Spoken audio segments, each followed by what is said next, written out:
Welcome to Unlimited Horror Stories, where we bring you spine-tingling tales of terror that will keep you up at night. In this episode, we present Pig Mask Terror, a Halloween night of horror. It's a story about a babysitter left alone to watch two children in an isolated mansion on Halloween night. Little did she know, she would be tormented by three intruders wearing pig masks. What ensues is a terrifying and suspenseful tale that will keep you on the edge of your seat. If you enjoyed this story, please consider supporting our channel, Unlimited Horror Stories. By subscribing, liking, and sharing our videos, you help us continue to bring you more chilling stories that will leave you wanting more. So sit back, turn off the lights, and get ready to be scared. This is Pig Mask Terror, a Halloween night of horror on Unlimited Horror Stories.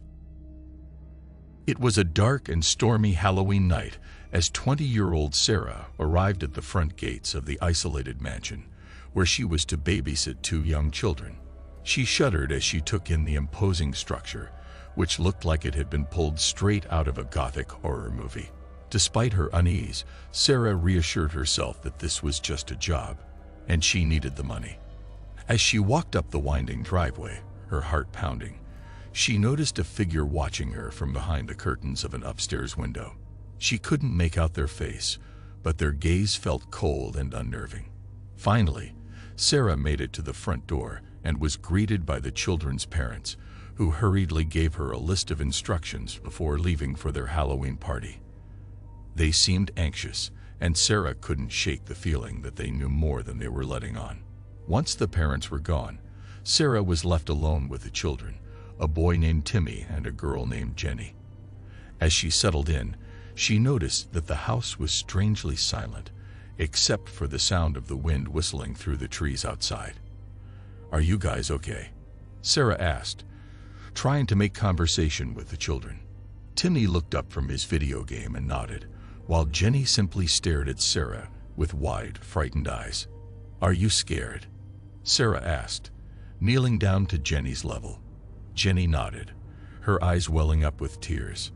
"Don't worry, I'm here to protect you," Sarah reassured her, giving the little girl a comforting hug.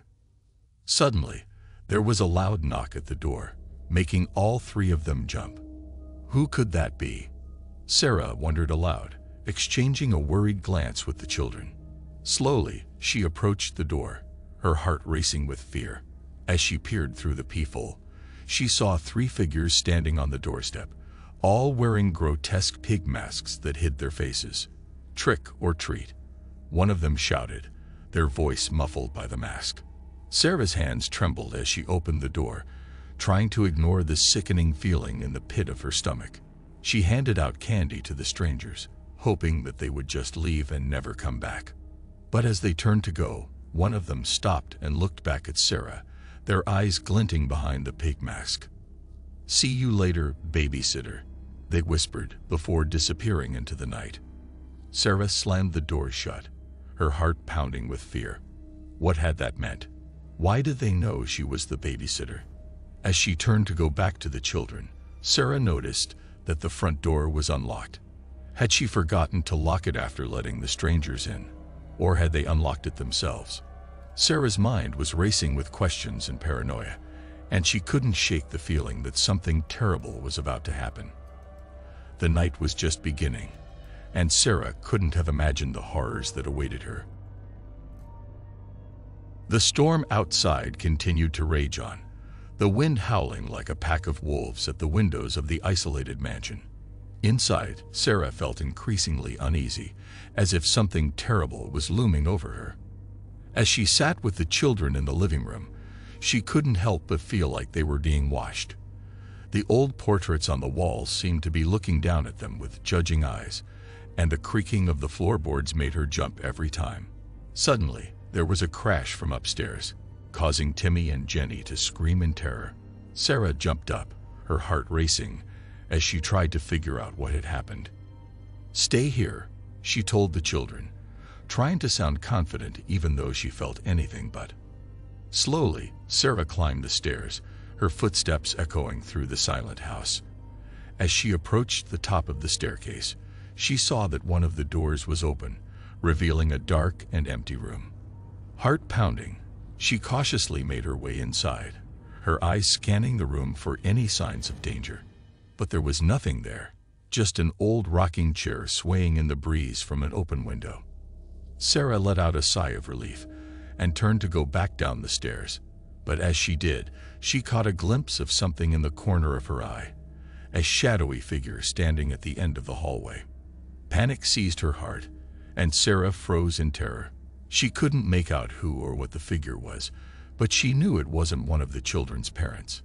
Slowly, the figure began to move towards her, step by step, until Sarah could see that it was one of the pig-masked intruders.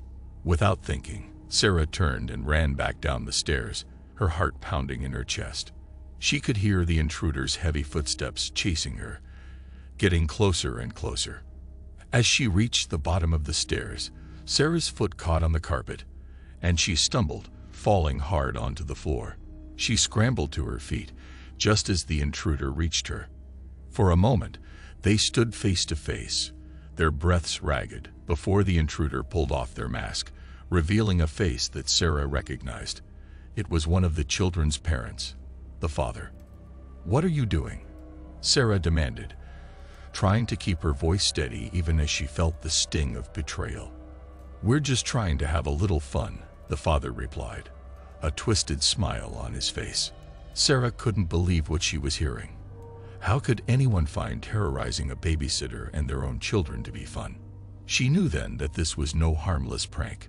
Something sinister was going on in this house. As she looked around, Sarah noticed that the house was full of strange, disturbing objects.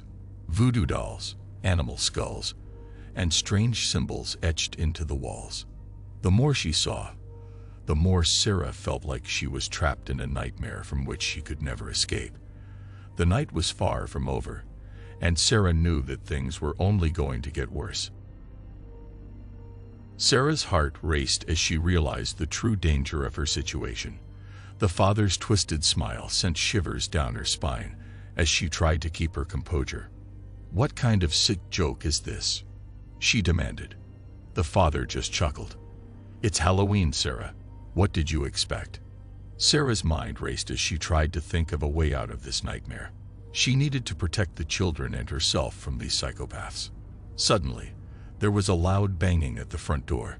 Sarah jumped at the sound, her heart racing even faster. The father went to answer it, and Sarah followed closely behind, keeping an eye on him as he opened the door. Standing on the porch were two more people wearing pig masks. They pushed their way inside, and Sarah realized that she was hopelessly outnumbered. The three intruders began to circle Sarah and the children, laughing as they brandished weapons. "Come on, Sarah," one of them said. "Let's play a game." Sarah knew that she had to keep her wits about her. She was outnumbered, but she was still in control of her mind. "What game?" she asked, her voice steady. The intruders just laughed.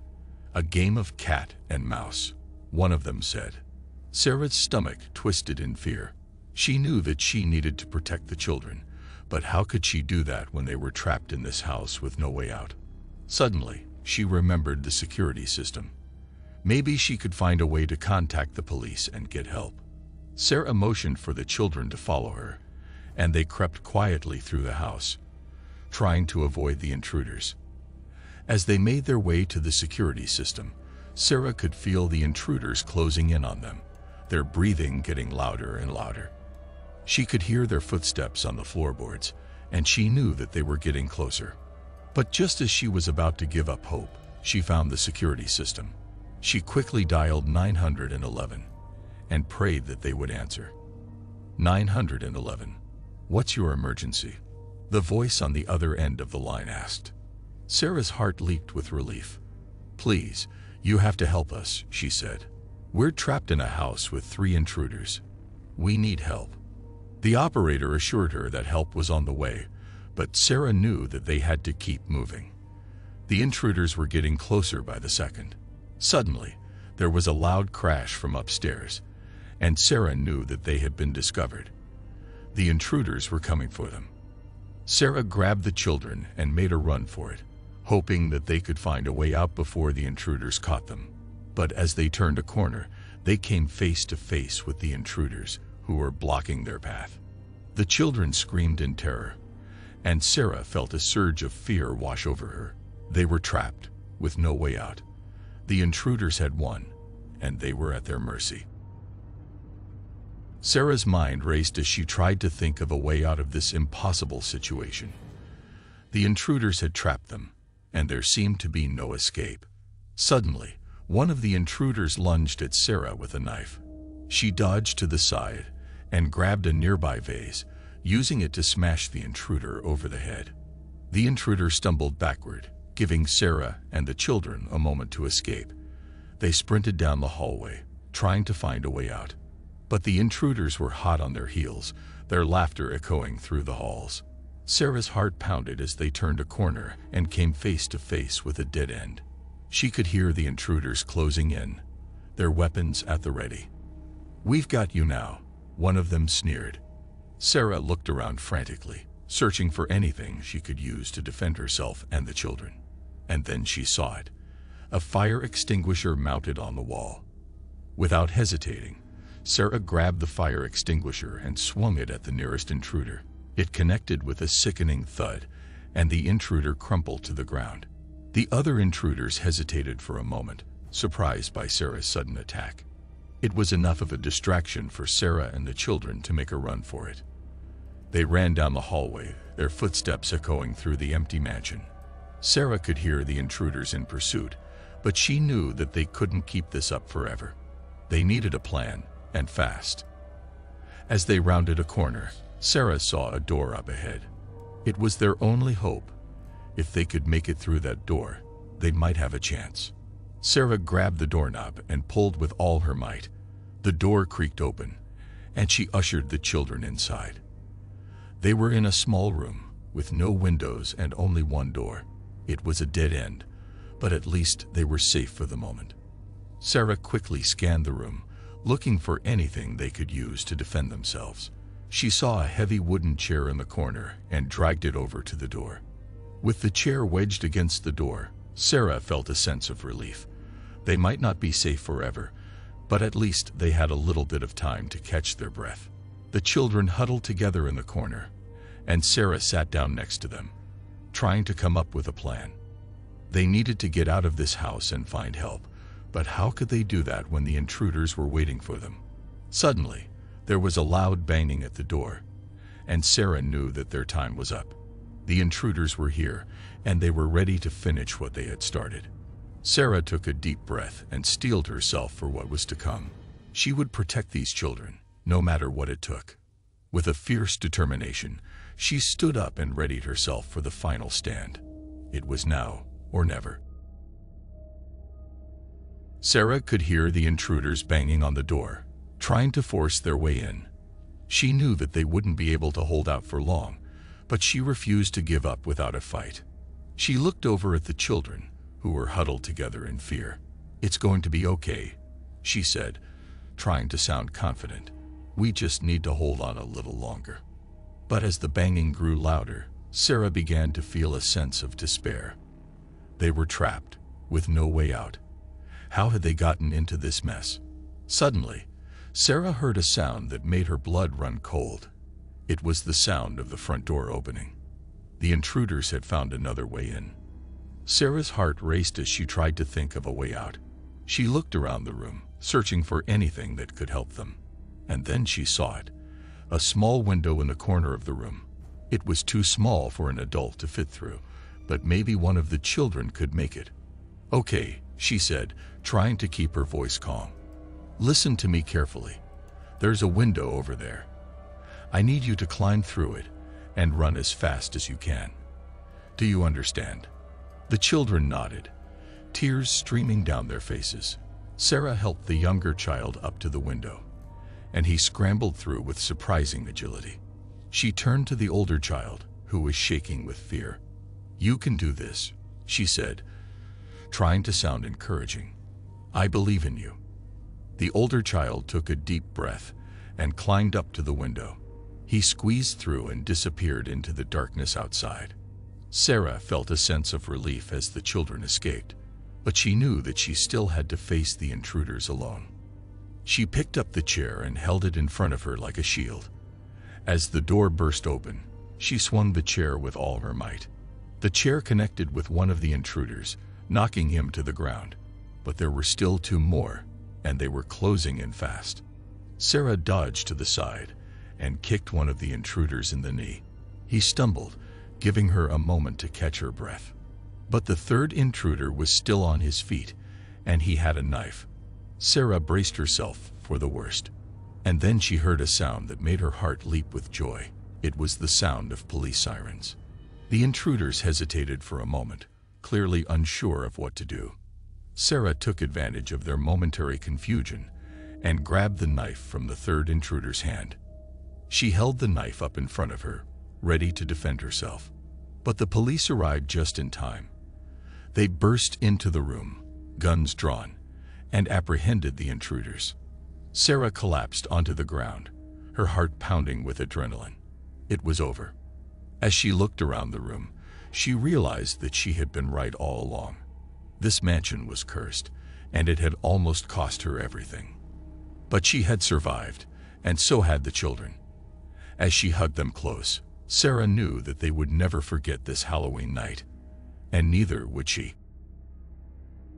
Days had passed since the terrifying events of Halloween night, but Sarah still couldn't shake the feeling of unease that lingered within her. She had visited the children she had babysat for, and while they were physically unharmed, she could see the trauma in their eyes. They had nightmares, waking up in cold sweats, screaming about the men in the pig masks. Sarah had tried to reassure them, telling them that it was over, and they were safe now. But even as she spoke those words, she knew that they weren't entirely true. She had been left with a sense of dread that wouldn't go away. Something about the whole experience had felt wrong, as if there was something more to it than just a simple home invasion. She decided to do some investigating of her own, hoping to find some answers that would put her mind at ease. She started by doing some research on the mansion she had been babysitting at. It was an old building with a long and storied history. As she dug deeper, she discovered a dark secret. The mansion had been the site of several gruesome murders over the years, all of which had gone unsolved. Sarah felt a chill run down her spine as she read through the newspaper articles detailing the crimes. They all shared a common thread. The victims had been killed on Halloween night.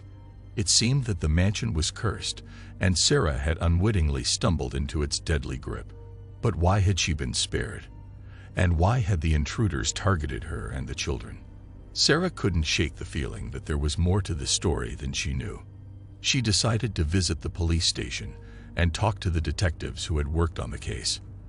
Maybe they could shed some light on the situation. As she entered the station, Sarah was struck by the sense of urgency that filled the air. Detectives rushed back and forth, speaking into radios and typing furiously on computers. She approached the front desk and asked to speak to someone about the mansion murders. The officer behind the desk looked up at her with a pained expression. "I'm sorry," he said. "We can't discuss an ongoing investigation with civilians." Sarah felt a wave of frustration wash over her. She needed answers, but it seemed like no one was willing to give them to her. As she turned to leave, a voice called out to her. "Excuse me, miss." Sarah turned to see a middle-aged detective approaching her. "I couldn't help but overhear," he said. "You were asking about the mansion murders." Sarah nodded eagerly, hoping that this detective would be willing to talk to her. The detective introduced himself as Detective Johnson, and he led Sarah to a private room where they could speak in peace. Sarah poured out her story, telling Detective Johnson everything that had happened to her on Halloween night. She told him about the intruders in the pig masks and about the cursed history of the mansion. Detective Johnson listened patiently, taking notes as Sarah spoke. When she was finished, he looked up at her with a serious expression. "Miss, what you're telling me is very concerning," he said. "We're still trying to piece together the events of that night, but your story raises some troubling questions." Sarah felt a glimmer of hope. Maybe she wasn't crazy after all. "What can I do to help?" she asked. Detective Johnson looked at her for a long moment before speaking. "I need you to think back to that night," he said. "Was there anything unusual about the intruders? Anything that might help us identify them?" Sarah furrowed her brow, trying to remember, and then it hit her. "Their eyes," she said. "They were different colors." Detective Johnson leaned forward, his interest piqued. "Different colors? What do you mean?" Sarah explained how one of the intruders had blue eyes, while the other two had green and brown eyes, respectively. Detective Johnson scribbled the information down on his notepad. "Thank you, miss. This could be a valuable lead. We'll investigate further and see if we can track down these individuals." Sarah felt a sense of relief wash over her. Maybe there was hope for justice after all. As she left the police station, she couldn't help but feel a sense of gratitude towards Detective Johnson. He had taken her seriously and had given her hope that the truth would come to light. But as she walked down the street towards her apartment, Sarah couldn't help but feel like she was being watched. She glanced over her shoulder, but there was no one there. She quickened her pace, her heart pounding in her chest. The sense of dread that she had been feeling since Halloween night had returned with a vengeance. When she finally reached her apartment, she locked the door behind her and collapsed onto the couch, exhausted. But she knew that she wouldn't be able to rest easy until she had answers. The events of Halloween night had changed her forever, and she knew that she would never be the same. As she sat there in the quiet of her apartment, Sarah realized that she would never be able to escape the horrors of that night. They would haunt her for the rest of her life. The end.